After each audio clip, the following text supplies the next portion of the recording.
I'm Sydney Sandin. My name is Catherine Capola. My name is Chris Abbott.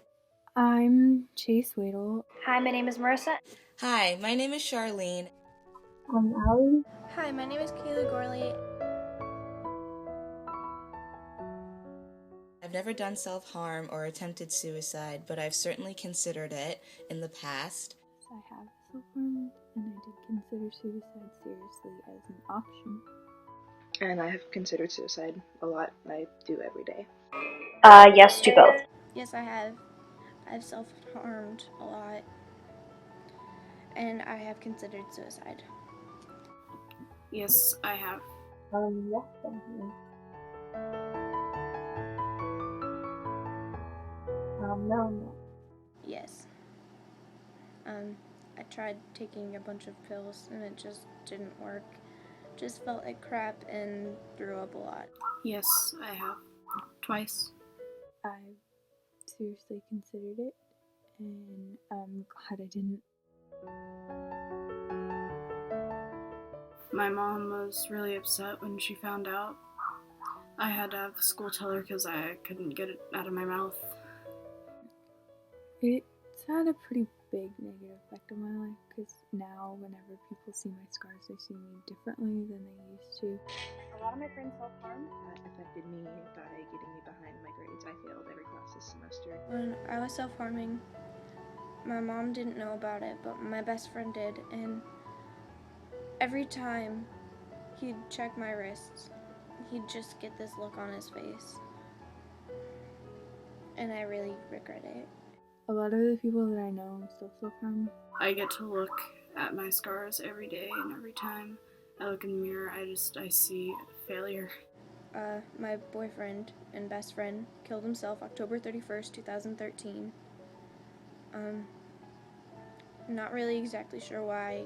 No one really knows. But I guess it kind of had a positive effect on my life, because if I hadn't ever done that, then I wouldn't be the person that I am. I think just letting people know that you are there for them, even though they won't believe it. Just be there for someone. Talking to someone is probably the best way to prevent it. What we can do is we can create and build a strong foundation and strong morals within our families. The adults should be supportive. Don't rush them into getting help, because then they'll just be scared out of their mind. I think what could prevent more of this stuff is kids sticking up for each other. Of their home life or their school life. I believe it is the lack of family support. It's a mixture of bullying, like other people think, but it's not always that. It could be family problems.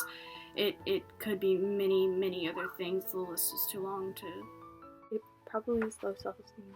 People who constantly bring others down.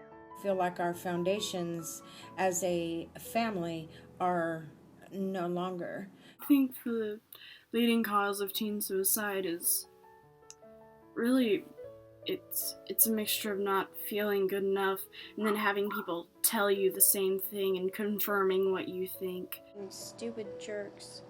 I think that the leading cause of suicide in teens is just a lack of basic human needs, a lack of love or understanding or companionship, because we need to know that we're loved, we need to know that there are people out there who care about us, and we need to know that there are people out there who have felt the way that we do. Instead of thinking that it's your fault and everything, it's your fault, you're alone. I think sometimes people think the only way out is to take their own life, and that's never the case.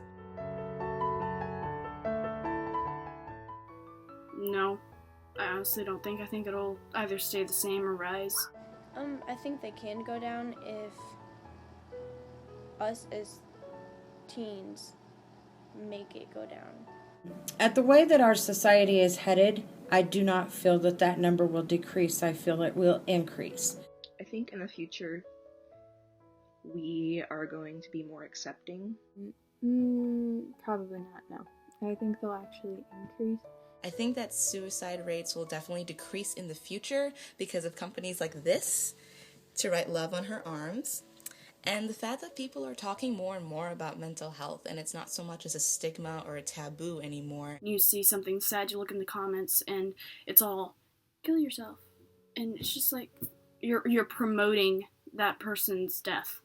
It's kind of commercialized, which I hate. Adults and teachers can do as much as they want to make assemblies and awareness, but that's not gonna really do anything unless the students do it. Like I said, I've been to the hospital many times. It's hard to accept help. I've tried to explain this to people that don't self-harm, and it's really hard for them to understand.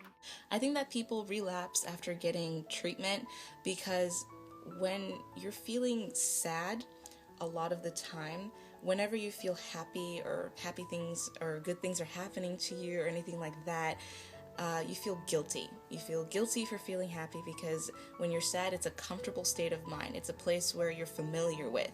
It wasn't enough to help them, and it didn't help. It either scared them or it didn't work for them.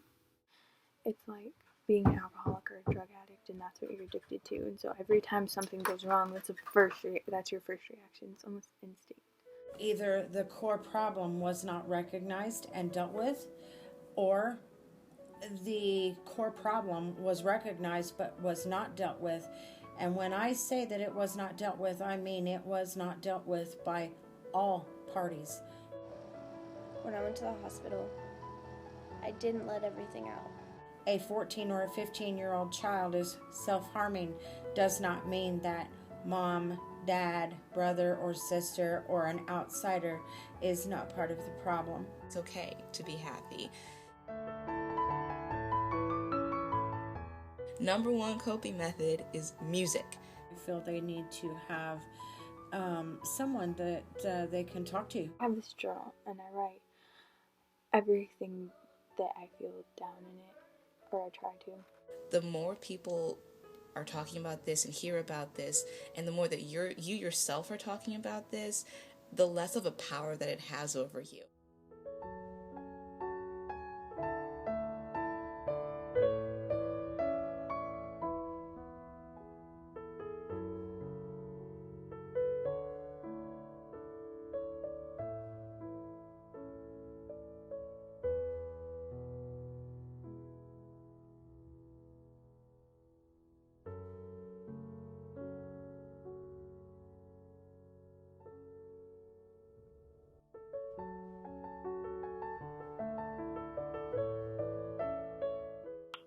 Out of 2 million U.S. teens that attempt suicide, you could save a life.